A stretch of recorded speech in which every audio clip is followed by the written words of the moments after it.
നിലപാടുകൾ പിന്തിരിപ്പനാണ് എന്നുള്ളത് പറയാതെ വയ്യ. കാരണം അതിപ്പോൾ മാത്രമല്ല, അതിൻ്റെ പ്രശ്നം എന്താണെന്ന് വെച്ചിട്ടുണ്ടെങ്കിൽ പലരും തുറന്നു പറയാൻ മടിക്കുന്നൊരു കാര്യം.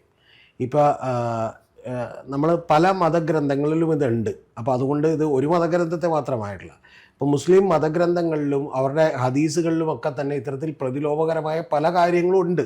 അപ്പോൾ ആ ഓർത്തഡോക്സായി യാഥാസ്ഥിതികമായിട്ടുള്ള കാര്യങ്ങളെ മുറുകെ പിടിക്കുന്ന ഒരു വിഭാഗമാണ് സമസ്ത എന്ന് പറയുന്നത്. അവരുടെ മുഷാവറ അംഗങ്ങൾ, പണ്ഡിത സഭ എന്നൊക്കെ പറയുന്നത് വലിയ തമാശയാണ്. അവരാണ് 10ാം ക്ലാസ്സിലൊരു കുട്ടിയെ നേരെ സ്റ്റേജിലേക്ക് വിളിച്ച് കയറ്റി എന്ത് ചെയ്തത്, അവർക്ക് മറ്റേ കുട്ടിയെ വിളിക്കാൻ പാടില്ല, അച്ഛനെ വിളിച്ചാൽ പോരെ എന്നൊക്കെ ചോദിച്ചത് അതാണ്. ഇനി അതൊക്കെ പോട്ടെ, അതിനുശേഷമുള്ളൊരു ന്യായീകരണം നടക്കുന്നതാണ് ജെഫ്രി മുത്തുക്കോയ തങ്ങളുടെയൊക്കെ. ആ ന്യായീകരണത്തിൽ യഥാർത്ഥത്തിൽ ഈ പറയുന്ന ഞങ്ങൾ എന്തോരം കോളേജുകൾ നടത്തുന്നുണ്ട്, അവിടെ എല്ലാം തന്നെ മറകെട്ടി സ്ത്രീകളെയും പുരുഷന്മാരെ കുട്ടികളെയും ആൺകുട്ടികളെയും പെൺകുട്ടികളെ അപ്പുറത്തിരുത്തിയാണ് നടത്തുന്നത് എന്ന് പറഞ്ഞിട്ടുള്ള ആളുകളാണ്. അപ്പോൾ അവരുടെ നിലപാട് അങ്ങേയറ്റം യാഥാസ്ഥിതികമാണ്. അവർ യഥാർത്ഥത്തിൽ ഏക ദൈവങ്ങൾ വേണമെന്ന് ആഗ്രഹിക്കുന്നവരാണ്. അതുകൊണ്ട് യഥാർത്ഥത്തിൽ മറ്റൊരു ആരാധന പോലും നിഷിദ്ധമാണ് എന്ന് വിചാരിക്കുന്ന ആളുകളാണ് ഇതിൻ്റെ അകത്തുള്ളത്. അപ്പോൾ അതുകൊണ്ട് അവരിൽ നിന്ന് ഇത്രയൊക്കെ നമുക്ക് പ്രതീക്ഷിക്കാൻ പറ്റും. ഇവരെ എതിർക്കാനായിട്ട് ആരും ഇല്ലെങ്കിൽ അവരുടെ തോന്നിവാസം കാണിക്കുന്നു. അല്ല, ഇവരുടെ എതിർക്കുക എന്ന് പറഞ്ഞാൽ ഗൗതം, അതിനകത്തൊക്കെ വലിയ പ്രധാനപ്പെട്ട വിഷയങ്ങളുണ്ട്, അതൊക്കെ സമയമെടുത്ത് പറയേണ്ടതാണ്. ഇവരെ എതിർക്കുക എന്ന് പറഞ്ഞാൽ യഥാർത്ഥത്തിൽ ഇവരെ പോലെയുള്ള ആളുകൾ ഒരുക്കി കൊടുക്കുന്ന ഒരു ആശയ തലത്തിൽ നിന്നാണ് പലപ്പോഴും അതിതീവ്രമായിട്ടുള്ള സംഘടനകൾക്കൊക്കെ എന്ത് ചെയ്യുന്നത്, ഉണ്ടാകുന്നത് ഈ ആശയതലത്തിൽ നിന്നാണ്. പക്ഷെ ഇവർ കൂടെ ഗുണം എന്താണെന്ന് വെച്ചാൽ ഇവർ ഒരു തീവ്ര നിലപാടുകാരെയും പിന്തുണക്കുന്ന ആളുകൾ അല്ല. അപ്പോൾ ഇവർക്ക് ശക്തിയുള്ളത് കൊണ്ടാണ് ഈ തീവ്ര നിലപാടുകളിലേക്ക് പലപ്പോഴും ആളുകൾ അധികം പോകാത്തത്. അത് മുസ്ലിം ലീഗും സമസ്തയൊക്കെ ഉണ്ട്. പക്ഷെ പ്രധാനപ്പെട്ട പ്രശ്നം എന്താ, ഇവരുടെയൊക്കെ തന്നെ അല്ലെങ്കിൽ ഈ സമസ്ത മുസ്ലിം ലീഗിനേക്കാൾ കുറച്ചുകൂടി പ്രതിലോഭകരമായ ഒരു സംഘടനയുടെ സമസ്ത. ആ സമസ്ത യഥാർത്ഥത്തിൽ ഇവരുടെ പണ്ഡിത സഭയാണ്. ഇവർ പറയുന്ന ആശയങ്ങളാണ് അവർ കേൾക്കുന്നത്. മറ്റവർക്ക് കുറച്ചുകൂടി കച്ചവട മനോഭാവം ഉള്ളതുകൊണ്ട് അവരതിൽ വെള്ളം ചേർത്ത് കുറച്ചുകൂടി ഇത് ചെയ്തു രാഷ്ട്രീയ പാർട്ടിയെ നടത്തിക്കൊണ്ട് പോകുന്നതേ ഉള്ളൂ. അപ്പൊ സമസ്ത എല്ലാ കാലത്തും സ്കൂൾ സമയമാറ്റത്തെ എതിർത്തിട്ടുണ്ട്. എന്തിനാ വേണ്ടിയിട്ടാണ്? മദ്രസകളുടെ പഠിപ്പിക്കുന്ന സമയത്തെ ബാധിക്കും എന്നുള്ളത് കൊണ്ടാണ്. ഇനി പ്രധാനപ്പെട്ട പ്രശ്നം എന്താ, ക്രിസ്ത്യൻ സഭകളോട് ഇപ്പൊ ഇതിനെ എതിർക്കാൻ പോവാണ്. അപ്പൊ ഇതിന്റെയൊക്കെ വിഷയം എന്താണെന്ന് അറിയാം. പ്രധാനപ്പെട്ട വിഷയം മതങ്ങളുടെ വിശ്വാസങ്ങൾക്ക് തട്ടുകേടുകൾ ഉണ്ടാകുന്ന ഒന്നിനെയും ഇവർ പ്രോത്സാഹിപ്പിക്കില്ല. കാരണം ഇവരുടെ നിലനിൽപ്പ് തന്നെ ഈ മതവിശ്വാസം ജനങ്ങൾക്ക് മുഴുവൻ ഉണ്ടാവുകയും ആ മതവിശ്വാസം ഉണ്ടാകുന്ന ജനങ്ങളൊക്കെ തന്നെ ഇവരുടെ സംഘടനകളിലേക്ക് കോൺട്രിബ്യൂട്ട് ചെയ്യുകയും അവരൊക്കെ തന്നെ അനുയായികളായി ഉണ്ടാവുകയും ചെയ്യുമ്പോൾ മാത്രമേ ഇവർക്ക് ശക്തി ഉള്ളൂ. ആ ശക്തി ഉള്ളത് കൊണ്ട് ഇവരിതിനെ മാക്സിമം പിടിച്ചു നിർത്താൻ വേണ്ടി ശ്രമിക്കും. അല്ലാതെ ഇവരുടെ ഭാഗത്ത് നിന്ന് നിങ്ങൾ നാളെ ഒരു മതത്തെ അടിസ്ഥാനമാക്കി ഒരു സംഘടന ഉണ്ടാക്കിയിട്ട് ആ സംഘടന വളരെ വിപ്ലവകരമായ പുരോഗമനപരമായ നിലപാടുകൾ എടുക്കുമെന്ന് നിങ്ങൾ വിചാരിച്ച് കളയരുത്. അത് തെറ്റായിട്ടുള്ള ഒരു കാര്യമാണ്. അങ്ങനെ ഒരു കാലത്തും ഉണ്ടാവില്ല. പക്ഷെ ഇവിടെ സംഭവിക്കുന്ന ഏറ്റവും വലിയ ഗവൺമെന്റിന് പോലും ഇവരെ ശക്തിയുക്തം എതിർക്കാൻ രാഷ്ട്രീയ പാർട്ടികൾ പോലും തയ്യാറാകാത്തതിന്റെ കാര്യം എന്താണെന്നറിയോ? കാരണം മറ്റുള്ളവരെക്കാൾ ഭേദമാണ് ഇവർ. അതായത് നിങ്ങൾ അറിയേണ്ടത് മറ്റേ വിസ്റ്റം ഗ്രൂപ്പുകാരും മറ്റേ ജമാഅത്തെ ഇസ്ലാമിക്കാരെക്കാളൊക്കെ ഭേദമാണ് ഇവർ. കാരണം സൂമ്പേനെ പറ്റി എന്തായിരുന്നു ഇവരുടെ നിലപാട്? അല്ല, അതാണ് ഞാൻ പറഞ്ഞത്. സൂബേനെ പറ്റിയും ഇവരിലുള്ള പകുതി പേര് മറ്റേ വിസ്റ്റം ഗ്രൂപ്പിനെ അനുകൂലിക്കുകയായിരുന്നു. അതാണ് ഞാൻ പറഞ്ഞ, ഇവരൊരിക്കലും ഇപ്പൊ വിസ്റ്റം ഗ്രൂപ്പിലെ ആളുകളെ പോലെ തീവ്ര അല്ലെങ്കിൽ ജമാഅത്തെ ഇസ്ലാമിക്കാരെ പോലെ തീവ്ര നിലപാടുകളിലേക്ക് മാറുന്നില്ല എന്നേ ഉള്ളൂ. അപ്പൊ അതിന്റെ പ്രശ്നം എന്താണെന്ന് വെച്ചാൽ ഇവർക്ക് പോലും ഇത് അങ്ങനെ ഇവരുടെ ഒരു ഐഡിയോളജി കൃത്യമായി പറയും. ഒരു പുരോഗമനപരമായ ആളുകളല്ല നമ്മൾ മനസ്സിലാക്കി കൺഫ്യൂഷൻ തീർന്നു. മനസ്സിലായ? ഇപ്പൊ മുസ്ലിം ലീഗ്, ഞാൻ തിരിച്ചു നിങ്ങളോട് ചോദിക്കുന്നു, ഒരു 10ാം ക്ലാസ്സിൽ ഫുൾ A+ പഠിച്ച ഒരു പെൺകുട്ടിയെ സ്റ്റേജിലേക്ക് വിളിച്ചു വരുത്തി അതിനെ അപമാനിച്ച് പുറത്തേക്ക് വിടുമ്പോൾ അവിടെ മുസ്ലിം ലീഗിന്റെ ജില്ലാ പ്രസിഡന്റ് ഉണ്ടായിരുന്നു. പാലക്കാട് കുടുംബത്തിൽ നിന്നുള്ള ആളുണ്ടായിരുന്നു. എന്റെ അദ്ദേഹം എതിർത്തില്ലല്ലോ, ഒരു വാക്കുപോലും പുറത്തു പറഞ്ഞില്ലല്ലോ. അപ്പൊ അതെന്തുകൊണ്ടാന്ന് വെച്ചാൽ ഇത്തരത്തിലുള്ള ഈ പറയുന്ന എല്ലാത്തിനോടും സമരസപ്പെട്ട് എല്ലാവരുടെയും വോട്ട് മേടിച്ച് പോകുന്ന പരിപാടി എല്ലാ രാഷ്ട്രീയ പാർട്ടികൾക്കും അല്ലേ. ഇതിലിപ്പോ ഓഗസ്റ്റ് 5 കോഴിക്കോട് കലക്ടറേറ്റ് ധർണയും സെപ്റ്റംബർ 30 സെക്രട്ടേറിയറ്റ് മാർച്ചുമാണ് ഇവര് സമരപരിപാടികളായിട്ട് നടത്താൻ വേണ്ടിയിട്ട് പോകുന്നത്. ഇവരുടെ പ്രധാന പ്രശ്നം എന്ന് വെച്ച് കഴിഞ്ഞാൽ രാവിലത്തെ സ്കൂൾ സമയമാണ്. ആ സമയപ്രകാരം മദ്രസ പഠനം നടത്താൻ വേണ്ടിയിട്ട് അസൗകര്യം ഉണ്ടാവും. അപ്പൊ അത് മാറ്റണം എന്നുള്ളതാണ്. അപ്പോൾ പൊതുവിദ്യാഭ്യാസത്തിനെക്കാട്ടിലും കൂടുതൽ ഇവര് വില കൽപ്പിക്കുന്നത് മദ്രസ പഠനത്തിനാണ്. ഇത് യഥാർത്ഥത്തിൽ സമസ്തക്കൊന്നും ബോധമില്ലാത്തതുകൊണ്ടാണ്. വെളിവുള്ള ആരെങ്കിലും ചെന്ന് അവർക്ക് പറഞ്ഞു കൊടുക്കേണ്ടതാണ്. കാരണം ഇത് തീക്കൊള്ളി കൊണ്ട് തലചൊറിയുന്നതിന് തുല്യമാണ്. മനസ്സിലായി? താടിക്ക് തീ പിടിക്കുന്ന പണിയാണ് ഈ കാണിക്കാൻ പോണത്. എന്താണെന്ന് വെച്ചിട്ടുണ്ടെങ്കിൽ ഇതിന്റെ പുറത്ത് അല്ല കാര്യമായിട്ട് പറഞ്ഞേ, ഇത് അല്ല തമാശല്ല, ഇത് അങ്ങേറ്റം ഗുരുതരമായ കാര്യമാണ്. യഥാർത്ഥത്തില് ഇപ്പൊ നമ്മളിപ്പോ ഒരു ജമാഅത്തെ ഇസ്ലാമി അല്ലെങ്കിൽ ഇപ്പൊ PDP അല്ലെങ്കിൽ ഈ പറയുന്ന പോലെ സിമി, അതായത് ഇസ്ലാമിന്റെ ഇന്ത്യയുടെ മോചനം ഇസ്ലാമിലൂടെ എന്നൊക്കെ പറഞ്ഞ് എഴുതി വെച്ചിട്ടുള്ള കുറച്ച് വിവരക്കെട്ട ആളുകൾ ഉണ്ടായിരുന്നു. ഈ ഇത്തരത്തിലുള്ള ആളുകളെയൊക്കെ നമുക്ക് സൈഡ് ലൈൻ ചെയ്യാൻ പറ്റിയ എന്താണെന്ന് പറയാം, PFIക്കാർ. ഇതൊക്കെ കേവലം ഒരു മുസ്ലിം സമുദായത്തിനടക്കം 1% താഴെ ആളുകൾ മാത്രമേ ഇവരുടെ അനുഭാവം ഉണ്ടായുള്ളൂ. സമസ്ത അങ്ങനെയുള്ളൊരു സംഘടനയല്ല. സമസ്തക്ക് കുറെ കൂടി ഈ പറയുന്ന മുസ്ലിം സമുദായത്തിനകത്ത് വ്യാപകമായിട്ടുള്ള പിന്തുണ ലഭിക്കുന്ന ഒരു സംഘടനയാണ്. ആ സംഘടന വിചാരിക്കേണ്ട ഒരു കാര്യമുണ്ട്. എന്താണെന്നറിയുമോ, ഇപ്പൊ പിണറായി വിജയൻ ഗവൺമെന്റിനെതിരെ അല്ലെങ്കിൽ ഇത്തരത്തിൽ ഗവൺമെന്റ് എടുക്കുന്ന പുരോഗമനപരമായ നടപടിക്കെതിരെ ഞങ്ങൾ ഇത്തരത്തിൽ ഇടം തിരിഞ്ഞ് നിന്നിട്ട് ഒരു സമരത്തിന് പോകുമ്പോൾ സംഭവിക്കാൻ പോണ എന്താണ്? ആർക്കും അതുകൊണ്ട് നേട്ടം ഉണ്ടാവണം? ഇതുകൊണ്ട് നേട്ടം ഉണ്ടാവുന്നത് സംഘപരിവാറിനും BJPക്കും ഒക്കെയാണ്. എന്നിട്ട് നാളെ അവര് ഭരണത്തിലേറിയിട്ടുണ്ടെങ്കിൽ എന്ത് ചെയ്യോ? ഇതുപോലെ സമരം നടത്താൻ പറ്റുമോ? ഇതുപോലെ സമരം പോലും നടത്താൻ പറ്റുമോ? അപ്പൊ അതുകൊണ്ട് ഈ പറയുന്ന വെറും വീണ്ടും വിചാരമില്ലാത്ത, സത്യം പറഞ്ഞിട്ടുണ്ടെങ്കിൽ മുസ്ലിം സമുദായത്തിനെ തന്നെ വീണ്ടും ഒരു അന്യവൽക്കരിക്കുന്ന ഒരു പരിപാടിയാണ് സമസ്ത ഇതുകൊണ്ട് ചെയ്യാൻ, അതായത് ഇസ്ലാമോഫോബിക് പ്രചരിപ്പിക്കുകയാണ്. ഇപ്പൊ ഞാൻ ഈ പറഞ്ഞ എക്സാമ്പിൾ, ഞാൻ ഇതുപോലെ 10 എക്സാമ്പിൾ പറയാം, ഞാൻ മനഃപൂർവ്വം പറയാച്ചിട്ടാ. ഈ പറയുന്ന എക്സാമ്പിൾ ഒന്ന് ആലോചിച്ച് നോക്കി. ഇപ്പൊ AT അബ്ദുള്ള മുസ്ലിയാർ എന്ന് പറയുന്ന ഒരാൾ കയറിയിട്ട് പെൺകുട്ടികളെ നമ്മുടെ സ്റ്റേജിലേക്ക് വിളിക്കുന്നത് നിനക്ക് അറിയില്ലടാ എന്നൊരാളോട് ചോദിക്കുമ്പോൾ അയാൾ അവിടെ നിന്ന് അപ്പം തന്നെ കള്ളം പറയാണ്, ഞാൻ വിളിച്ചിട്ടില്ലെന്നാണ്. അയാൾ സ്റ്റേജിലൂടെ മൈക്കിലൂടെ വിളിക്കുന്നത് നമുക്ക് കേൾക്കാം. അപ്പൊ അയാൾ പറഞ്ഞു എന്റെ കൊച്ചിനോട് ഞാൻ വീട്ടിൽ നിന്നോളാൻ പറഞ്ഞു. ഒന്ന് ആലോചിച്ച് നോക്ക്. അപ്പൊ ഇവരെത്ര പിന്തിരിപ്പന്മാരാണ്, പ്രതിലോമകരമായ നിലപാടുകളുള്ള ആളുകളാണെന്ന് ശരിക്കും പറഞ്ഞിട്ടുണ്ടെങ്കിൽ ഡിസ്പ്ലേ ചെയ്യിപ്പിക്കുകയാണ്. എന്താവശ്യം ഇരിക്കണില്ല. ശരിക്കും നമുക്ക് ഇത്തരത്തിൽ ഭയമില്ലാത്തത് കൊണ്ടാണ് നമ്മൾ ഈ വിഷയങ്ങളൊക്കെ ചർച്ച ചെയ്യുന്നത്. നമ്മളുടെ ഒരു പൊതുധാരയിൽ നിൽക്കുന്ന സാംസ്കാരിക പ്രവർത്തകരോ അല്ലെങ്കിൽ ഇടതുപക്ഷം എന്ന് അവകാശപ്പെടുന്ന ചിന്താധാര പിന്തുടർന്നവർക്കൊന്നും ഇത് തുറന്നിട്ട് ഈ ഒരു നിലപാടിനെ എതിർക്കാൻ സാധിക്കില്ല എന്ന് പറയുന്നത് ഭയാനകപരമായിട്ടുള്ള ഒരു കാര്യമല്ലേ? അതൊക്കെ തന്നെയല്ലേ യഥാർത്ഥത്തിൽ സംഘപരിവാറിന് വളമായിട്ട് തീരുന്നത്? നമ്മൾ യഥാർത്ഥത്തിൽ ഇപ്പോൾ ഈ പറയുന്ന നമ്മുടെ നാട്ടിൽ സംഭവിച്ചുകൊണ്ടിരിക്കുന്ന ഒരു പ്രധാനപ്പെട്ട കാര്യം എന്ന് പറഞ്ഞാൽ പുരോഗമനപരമായ ചിന്തകൾക്ക് വലിയ തോതിൽ തിരിച്ചടികൾ ഏറ്റുകൊണ്ടിരിക്കുകയാണ്. മനസ്സിലായ മറ്റൊരു വിഷയമാണ് എന്തുകൊണ്ടാണ് നമ്മുടെ നാട്ടിൽ ഇപ്പോൾ ഒരു ജാനകി എന്ന് പറയുന്ന പേരിടാൻ പറ്റാതെ ജാനകി V എന്നോ ജാനകി X എന്നോ ജാനകി S എന്നോ A എന്നോ ഇടേണ്ടി വരുന്നത് എന്തുകൊണ്ടാണ്? എന്നാലോചിച്ച് നോക്കൂ. അപ്പം നമ്മുടെ നാട്ടിൽ ഇപ്പോൾ പഴയ പോലെ നിർമ്മാല്യം പോലും സിനിമ ഇപ്പോൾ എടുക്കാൻ പറ്റില്ല. ഒരു കാലത്തും നമുക്ക് അത്തരത്തിൽ എന്ന് പറഞ്ഞാൽ നമ്മുടെ സത്യത്തിൽ നമ്മൾ പുരോഗമനത്തിലേക്ക് പോവല്ല. നമ്മൾ വലിയ തോതിൽ മതപരമായ പിന്തിരിപ്പനായിട്ടുള്ള ആശയങ്ങളിലേക്ക് തിരിഞ്ഞ് നടന്നുകൊണ്ടിരിക്കുകയാണ്.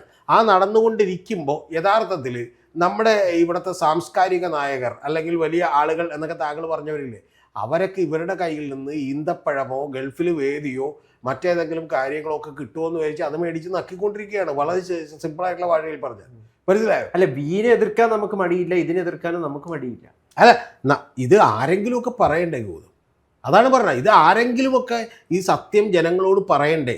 ഇവ ഈ അതായത് ഒരു നീരാളിപ്പിടുത്തത്തിലാണ്, ഒരു സംശയമില്ല. ഇനി ഇപ്പുറത്ത് ഇപ്പൊ സമസ്ത ഇത്തരത്തിലുള്ള ഒരു പിടുത്തം പിടിക്കുന്നു, ഈ സ്കൂൾ ടൈം മാറ്റാൻ പറ്റില്ല എന്ന് വിചാരിക്കുന്നു. ഞാൻ 100% ഗൗതത്തിനോട് പറയുന്നു, സ്കൂളിൽ ഇതുവരെ പോകാത്ത, സ്കൂളിൽ പോയി പഠിക്കണമെന്ന് ഒരു താല്പര്യമില്ലാത്ത ആളുകൾ ഇത് ഏറ്റുപിടിക്കാൻ ഇപ്പൊ അപ്പുറം സൈഡ് വരും. എന്താണ് നിങ്ങൾ ഇതിന് കീഴടങ്ങിയോ എന്ന് ചോദിക്കും. ഗവൺമെന്റ് വലിയ ബുദ്ധിമുട്ടിലായി പോകും. ഇനി നമ്മളുടെ ഇതിന്റെ ഭീകരാവസ്ഥ മനസ്സിലാക്കണമെങ്കിൽ സുപ്രീം കോടതിയിൽ നിന്ന് ഒരു വിധി ഉണ്ടായല്ലോ ശബരിമലയുമായി ബന്ധപ്പെട്ട്. എന്തേ നടപ്പിലാക്കാൻ പറ്റാതെ? എന്തേ? കാരണം ഇത് വലിയ തോതിൽ നമ്മളെ ജനങ്ങളെ ഇത്തരത്തിൽ വിഭാഗീയമായി വർഗീയമായി നമ്മൾ വിഭജിക്കപ്പെട്ടിരിക്കുന്നു. യാഥാർത്ഥ്യമാണ്. ഒന്ന് ആലോചിച്ച് നോക്ക്. വല്ല അരിയോ പച്ചക്കറിയോ മേടിക്കുന്ന വിഷയമാണോ അല്ലെങ്കിൽ ഗ്യാസിന് വില കൂടിയ പ്രശ്നമാണോ എമ്പുരാൻ ഇറങ്ങിയപ്പോൾ ഉണ്ടായത്? ഈ ജാനകി ഇറങ്ങുമ്പോൾ ഉണ്ടാകാൻ പോകുന്നത്, ഇപ്പം ഭാരതാംബ വെക്കുമ്പോൾ ഉണ്ടാകാൻ പോകുന്നത്. അപ്പം ഇത്തരം വിഷയങ്ങൾ മാത്രമായി നമ്മുടെ ഇപ്പൊ നിലമ്പൂരിലുണ്ടായി വർഗീയ പ്രചരണം മാത്രമാണ്. സ്വാഭാവികമാണെന്ന് അങ്ങേക്ക് തോന്നുന്നുണ്ടോ? ഇതൊക്കെ സ്വാഭാവികമല്ല. ഇത് യഥാർത്ഥത്തിൽ പൊളിറ്റിക്കൽ ഗെയിനിന് വേണ്ടിയിട്ട് പൊളിറ്റിക്കൽ ഇത് സ്വാഭാവികമല്ല എന്ന് മാത്രമല്ല ഗൗതം പറയേണ്ടത്. ലോകത്തെമ്പാടും ഞാൻ പലപ്പോഴും പറഞ്ഞിട്ടുള്ള പോലെ ഇപ്പൊ ഇന്തോനേഷ്യയിലെ പ്രഭാവോ സുബിയാന്തോ മുതൽ തുർക്കിയിലെ എർദോഗാൻ മുതൽ ഡൊണാൾഡ് ട്രംപ് മുതൽ ബ്രിട്ടീഷ് രാഷ്ട്രീയക്കാർ മുതലുള്ള എല്ലാ രാഷ്ട്രീയക്കാരും ലോകത്ത് വലതുപക്ഷം, ജർമ്മനിയിലാണെങ്കിലും ഒക്കെ തന്നെ വലതുപക്ഷം എന്ന് പറയുന്ന ഒരു റൈറ്റ് വിങ് വലിയ തോതിൽ ഉയർന്നു വരികയാണ്. എന്താണ് ഇതിൻ്റെ കാരണം? ഇതിൻ്റെ കാരണം ലോകം മുഴുവൻ തന്നെ ഇത്തരത്തിലുള്ള നരേറ്റീവുകൾക്ക് വലിയ പ്രാധാന്യം ഉണ്ടായിരിക്കുന്നു. അവിടെ യഥാർത്ഥത്തിൽ ഒരു കാര്യം പറയട്ടെ, ഇത് ഇസ്ലാമോ ഫോബിയയോ അല്ലെങ്കിൽ ക്രിസ്ത്യാനോ ഫോബിയോ ഒന്നുമല്ല ഗൗതം. ലോകത്തെവിടെയും നിങ്ങൾ എടുത്തു വെച്ച് പഠിച്ചാൽ മനസ്സിലാവും. ന്യൂനപക്ഷം ആരാണോ അവർക്കെതിരെ എന്ത് ചെയ്യാണ്. അതായത് നിങ്ങൾക്ക് വേണ്ടത് ഭൂരിപക്ഷത്തിന്റെ വോട്ടാണ്. ആ ഭൂരിപക്ഷത്തിന്റെ വോട്ട് വേണമെങ്കിൽ നിങ്ങൾ എന്ത് ചെയ്യണം, ഒരു ന്യൂനപക്ഷത്തെ ചൂണ്ടി കാണിക്കണം. എന്താണ് മണിപ്പൂരിൽ സംഭവിക്കുന്നത്? 60 സീറ്റുകളുണ്ട്, അതിൽ 40 സീറ്റുകളിൽ മെയ്ത്തികൾക്ക് ഭൂരിപക്ഷമുണ്ട്. 20 സീറ്റുകളിൽ എന്തുള്ളൂ, കുക്കികളും നാഗാസും കൂടി ഉള്ളൂ. അപ്പൊ ആ 20 സീറ്റ് വേണ്ടെന്ന് വെച്ചിട്ട് എന്ത് ചെയ്യുന്നു, ഒരു പക്ഷത്തിന്റെ ഭാഗമായി നിൽക്കുന്നു. ഇനി നമ്മുടെ വീഡിയോ പോലും കയറാൻ എളുപ്പമാണെന്നറിയാമോ? ഒരു പക്ഷത്തിന്റെ ഭാഗമായിട്ട് അങ്ങനെ മതി. ഇനി ഞാൻ തന്നെ ശരിക്കും സമസ്തയെ വിമർശിക്കാതിരുന്ന എനിക്ക് നല്ല ബോധമുണ്ട്. എന്താണ്, അല്ലെങ്കിൽ ഇപ്പൊ ജമാഅത്തെ ഇസ്ലാമിനെ വിമർശിക്കാതിരുന്നാൽ, ബാക്കിയുള്ള സംഘടനകൾ വിമർശിക്കാതിരുന്നാൽ ഗൗതം തീർച്ചയായിട്ടും ഗൾഫിൽ ക്ഷണം കിട്ടും, പ്രസംഗിക്കാൻ വേദികൾ കിട്ടും, ഈ ചാനലുകളിൽ നമ്മളെ ചർച്ചകൾക്ക് വേണ്ടി വിളിക്കും, നമ്മൾ കുറച്ചുകൂടി പ്രശസ്തനാവും. പക്ഷെ ഒറ്റ കാര്യമുള്ളൂ, നമ്മുടെ പുട്ടടിയും നമ്മുടെ ഈന്തപ്പഴം കഴിക്കലും ഒക്കെ നടക്കും, പക്ഷെ നാട് എന്ത് ചെയ്യും, കുട്ടിച്ചോറാവും. ചിലപ്പോൾ ഇതിന്റെ ഫലം അനുഭവിക്കാൻ പോകുന്നത് നമ്മുടെ കുട്ടികളായിരിക്കും. അതുകൊണ്ടാണ് ഇതൊക്കെ അറിയാവുന്നതുകൊണ്ടാണ് ഈ നാട്ടിലെ കുട്ടികളോടൊക്കെ ഓടി ഇവിടെ നിന്ന് രക്ഷപ്പെട്ടോന്ന് എന്ത് ചെയ്ത് എല്ലാവരും പറയുന്നത്. എന്തുകൊണ്ടാണ് നമ്മുടെ കുട്ടികൾ ഈ നാട്ടിൽ നിൽക്കാത്തത്? എന്തുകൊണ്ടാണ് നമ്മൾ കാനഡയിൽ പോകുന്നത്? ഇപ്പൊ കഴിഞ്ഞ ഇവിടെ രാജ്മോഹൻ ഉണ്ണിത്താൻ പറഞ്ഞു അദ്ദേഹത്തിന് 2 മക്കളും ഇവിടെ നിന്ന് വിട്ടിട്ട് മറ്റേ വിദേശത്ത് പോയി കൂലിപ്പണി ചെയ്യണേന്ന് പറഞ്ഞു. ശരിയാണ്, നമുക്കറിയാഞ്ഞിട്ടാണ് അവരവിടെ കൂലിപ്പണി ചെയ്യണം. പക്ഷെ പല അതുപോലെയുള്ള പണികളെ പാർട്ട് ടൈം ആയിട്ട് ജോലികൾ ചെയ്യാണ്. എന്താ പട്ടിണി കിടന്നിട്ട് തിരിച്ചു വരാത്ത കുട്ടികളുണ്ട്. എന്താ കാര്യം? അവർക്കവിടെ സ്വതന്ത്രമായി ജീവിക്കാം, സ്വതന്ത്രമായി ആശ്വസിക്കാം, അവിടെ വേറെ പ്രശ്നങ്ങളില്ല എന്ന് പറയുന്ന ഒരു ചിന്താഗതി കൊണ്ടാണ് നമ്മളിവിടെ വളരെ ഇടുങ്ങിയ ചിന്താഗതികളിലേക്ക് നമ്മൾ പോയിക്കൊണ്ടിരിക്കുക. ഇതിന്റെ ഒരു അപകടം എന്ന് പറയുന്നത്, ഇവിടെ ഇവർ പുല്ല് വിലയാണ് കൽപ്പിക്കുന്നത് പൊതുവിദ്യാഭ്യാസത്തിന്.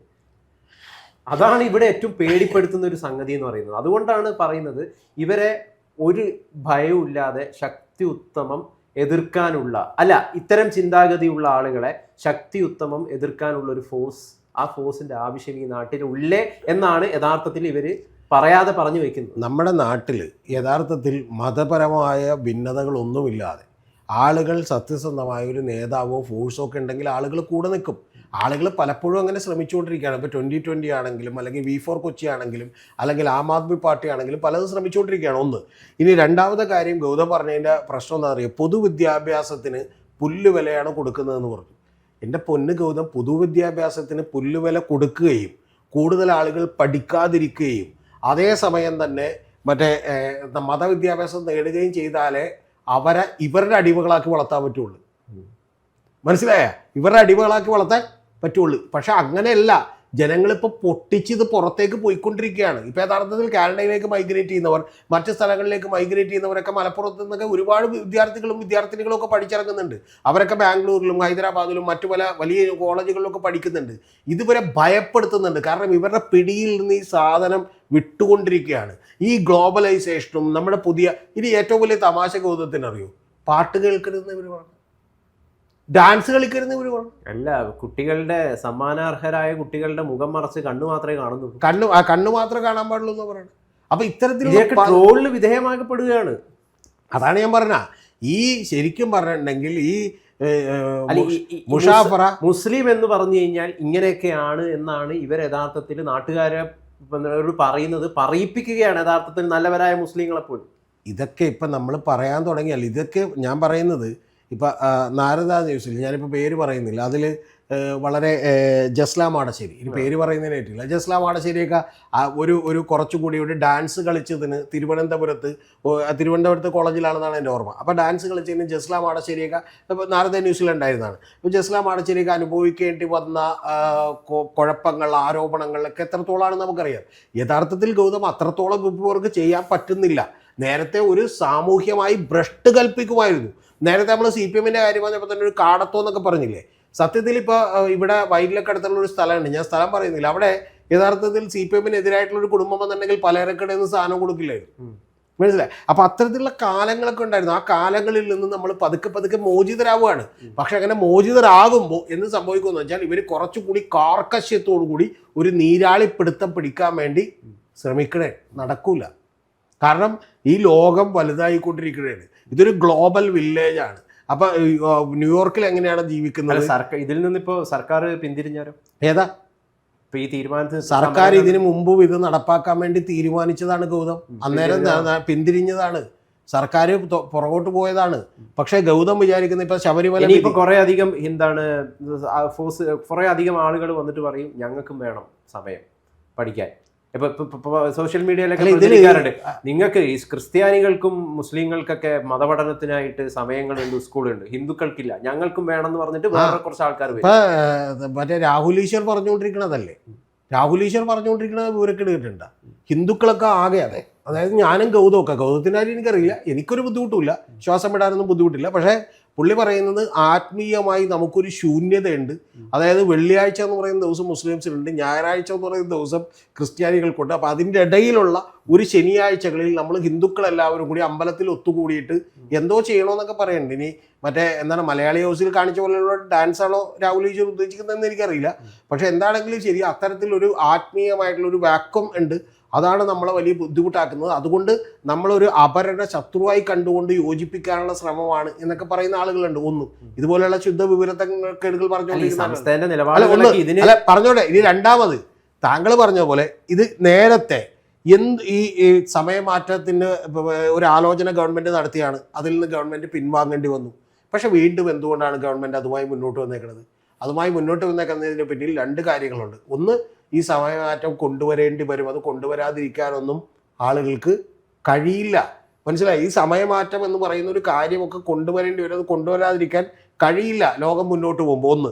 രണ്ടാമത്തേത്, ഇതിൻ്റെ പുറത്ത് നിന്നുള്ള തർക്കങ്ങളിൽ നിന്ന് രാഷ്ട്രീയമായിട്ടുള്ളൊരു ചെറിയ ലാഭം വേണമെങ്കിൽ കിട്ടിക്കോട്ടെ എന്ന് വിചാരിക്കുന്ന ആളുകൾ ഉണ്ട്. പിന്നെ മൂന്നാമത്തേത്, ഗൗതം പറഞ്ഞ കാര്യം അതാണ് ഞാൻ പറഞ്ഞത്. ഇനി മറ്റുള്ള ആളുകൾ കൂടി ഈ സമയമാറ്റം വേണം എന്ന് പറഞ്ഞു വരാൻ സാധ്യതയുണ്ട്. കാരണം എന്താണെന്നറിയാമോ?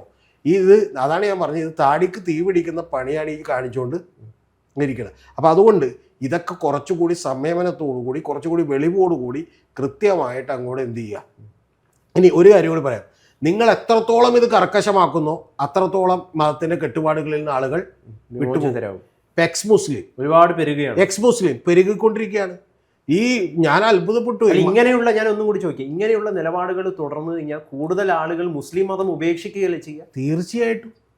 പണ്ടൊക്കെ മുസ്ലിം മതം ഉപേക്ഷിക്കുമ്പോൾ ആ നാട്ടിൽ ജീവിക്കാൻ പറ്റില്ലായിരുന്നു. ഇപ്പം അങ്ങനെയല്ല. ഇപ്പോൾ മുസ്ലിം മതം ഉപേക്ഷിച്ചിട്ടുണ്ടെങ്കിൽ സ്റ്റാറാണ്. മറ്റേ ഏതോ സ്ത്രീനെ കണ്ടില്ല, അവരെന്ത് ചെയ്യുന്നു, മറ്റേ കൃഷ്ണന്റെ വിഗ്രഹം വരച്ചുകൊണ്ട്, മറ്റേ കൃഷ്ണന്റെ പടം വരച്ചുകൊണ്ട് എന്ത് ചെയ്യുന്നു, അച്ചു വെച്ചിട്ട് എല്ലാം വടക്കാണ്. ഈ ആളുകൾ 5000 കൊടുത്തത് മേടിക്കണം. ഒന്ന് ആലോചിച്ച് കിടക്ക് പോകുന്നു. അതായത് 250 രൂപയുള്ള ഒരു പടം 5000 കൊടുത്ത് മേടിക്കണം. അപ്പം ഇത്തരത്തിലുള്ള ആളുകൾക്ക് കുറച്ചുകൂടി വലിയ തോതിൽ സ്വീകാര്യത കിട്ടും. ഇപ്പം തന്നെ എക്സ് മുസ്ലിം എന്ന് പറയുന്ന നമ്മുടെ സുഹൃത്തായിട്ടുള്ള ഈ പറഞ്ഞ പോലെ ആരിഫ് ഹുസൈൻ തെരുവോത്തിനൊക്കെ എത്ര വലിയ സ്വീകാര്യതയാണ് കിട്ടിക്കൊണ്ടിരിക്കുന്നത്. ഇനി ഏറ്റവും വലിയ ഞാൻ പറയാൻ വന്ന കാര്യം എന്ന് പറയുന്ന നമ്മുടെ രവിചന്ദ്രൻ RCയുടെ ഒക്കെ തന്നെ മറ്റേ സമ്മേളനം കൂടെ നടന്നല്ലോ, ഈ എസൻസ് ഗ്ലോബൽ നടന്നല്ലോ. ആ ഗ്ലോബലിൽ ഏതാണ്ട് 10 വണ്ടിയായിട്ടാണ് മലപ്പുറത്തുനിന്ന് വന്നേക്കണ്. ഞാൻ സത്യം പറഞ്ഞ തുറന്നു പറയാൻ ഗൗതത്തിനോട്, ഞാൻ ആദ്യം ഇവരുടെ രൂപവും ഭാവവും ഒക്കെ കണ്ടപ്പോൾ ഞാൻ വിചാരിച്ചു ഏതെങ്കിലും മുസ്ലിം സംഘടനകളുടെ പൊതുയോഗമായിരിക്കും എന്നാണ്. പിന്നെ ഞാൻ ഞെട്ടിപ്പോയി. കാരണം ഞാൻ എസൻസ് ഗ്ലോബലിലേക്ക് ചെന്ന് കയറാൻ വേണ്ടി അതിന് ഫ്രണ്ട് നോക്കുമ്പോൾ ഇത്തരത്തിലുള്ള ആളുകളാണ് പറഞ്ഞത്. അപ്പോൾ അതുകൊണ്ട് അതാണ് ഞാൻ പറയുന്നത്, ഇത് ശരിക്കും പറഞ്ഞാൽ തീക്കൊള്ളി കൊണ്ട് തല ചൊറിയുകയാണ്. അതാണ് ഇതിൻ്റെ യഥാർത്ഥത്തിലുള്ള കാരണം. ആടി കത്തും. കത്തും. പിന്നെ ഇതിൻ്റെ ഉപോത്ബലകമായ മറ്റൊരു കാര്യം കൂടി പറയുന്നത്, ഇപ്പോൾ ജമാഅത്തെ ഇസ്ലാമിയൊക്കെ പറഞ്ഞുകൊണ്ടിരിക്കുന്നത് ഇനി ഇതും കൂടി ഇല്ലാതാക്കും. എന്താ കാര്യം എന്നറിയാം? അവർ മുസ്ലിം മതവിഭാഗത്തിനകത്തുള്ള മഹാഭൂരിപക്ഷം ആയിട്ടുള്ള വിശ്വാസികൾ അവർ യഥാർത്ഥ മുസ്ലിം അല്ലെന്നാണ്. എന്താ കാര്യം എന്നറിയാമോ? മുസ്ലിം രാഷ്ട്രം ഉണ്ടാക്കാൻ വേണ്ടി ശ്രമിച്ചാലേ നീ യഥാർത്ഥത്തിലുള്ള മുസൽമാൻ ആവുള്ളൂ. മനസ്സിലായി? അല്ലാതെ നിന്റെ പ്രാർത്ഥനകളൊക്കെ വിഫലമാണെന്നേ പറയാം. ഞാനിപ്പോ മര്യാദക്കുള്ള ഭാഷയിലാണ്ട്. അപ്പൊ അങ്ങ് പറഞ്ഞത് ഉള്ളിൽ ഈ ആഗ്രഹം കൊണ്ട് നടക്കുന്ന, പുറത്ത് മതേതരം അഭിനയിക്കുന്ന നിരവധി ആളുകൾ ഉണ്ടെന്നാണ്. എത്രയോ ആള് അത് കൊള്ളാം. പണ്ടത്തെ ഒരു വീഡിയോയിൽ നാരദ ന്യൂസിൽ ഞാൻ പറഞ്ഞിട്ടുണ്ട്, യഥാർത്ഥത്തിൽ അഫ്ഗാനിസ്ഥാനിലെ താലിബാൻകാർ തോക്കൊക്കെ ആയിട്ട് നടക്കണം. അവരൊക്കെ കണ്ടാൽ തിരിച്ചറിയാം കേരളത്തിലുള്ള താലിബാൻകാരുടെ നമ്പർ അതിനേക്കാൾ കൂടുതൽ വരും. അവിടെ 75,000 പേരേ ഉള്ളൂ. ഇവിടെ ഭീകരവാദിയെ കണ്ടാൽ മനസ്സിലാവില്ല. അല്ല, ഇവിടെ ഭീകരവാദികളല്ല, അത്തരത്തിൽ മനസ്സുള്ള ആളുകളുണ്ട്. അത്തരത്തിൽ മനസ്സുള്ള ആളുകൾ നമ്മുടെ ഇടയിൽ ഒരുപാട് പേരുണ്ട്, ഒരു സംശയവുമില്ല. അതായത് ഇസ്ലാമിക രാഷ്ട്രമായാൽ മാത്രമേ നമ്മുടെ പ്രാർത്ഥനകൾക്ക് പോലും ഗുണമുണ്ടാകൂ എന്ന് പറയുന്ന ഒരു കാര്യമുണ്ട്. വലിയൊരു ടോപ്പിക്കാണ്, നമുക്ക് വേണമെങ്കിൽ ചർച്ച ചെയ്യാം അത് പിന്നീട്. അതായത് ഈ പറയുന്ന ജമാഅത്ത് ഇസ്ലാമിയൊക്കെ പറഞ്ഞുകൊണ്ടിരിക്കുന്നത് അതാണ്. 1941 ജമാഅത്ത് ഇസ്ലാമി ലാഹോറിലൊരു ഇതിൽ വെച്ച് 75 പേരുടെ സമ്മേളനത്തിൽ ഉണ്ടായ ചർച്ച ചെയ്താണ്. അപ്പം അതുകൊണ്ട് ഇത്തരത്തിൽ ഈ മറ്റേ മുസ്ലിം ബ്രദർഹുഡ് എന്ന് പറയുന്ന സയ്യിദ് കുത്തുബുദ്ദീൻ അദ്ദേഹത്തിൻ്റെയൊക്കെ പരിപാടി ഇത് തന്നെയാണ്. അവർ പറയുന്നത് ഇസ്ലാമിക രാജ്യം, അതായത് ദൈവത്തിൻ്റെ രാജ്യമായിരിക്കണം. അങ്ങനെ എല്ലാ സ്ഥലത്ത് പണിയെടുക്കരുത്. അതുകൊണ്ടാണ് ഗവൺമെൻറ് ജോലി സ്വീകരിക്കാത്തത്. അതുകൊണ്ടാണ് മറ്റേ പട്ടാളത്തിൽ ചേരാത്തത്. ഇനി കോടതി വ്യവഹാരങ്ങൾക്ക് പോലും അവർ പോകില്ല. കാരണം ഇവിടുത്തെ കോടതികളിൽ അവർക്ക് വിശ്വാസം തീർച്ചയായിട്ടും ഇല്ല. അത്തരത്തിലുള്ള ആളുകളൊക്കെ നമ്മുടെ നാട്ടിലുണ്ട്.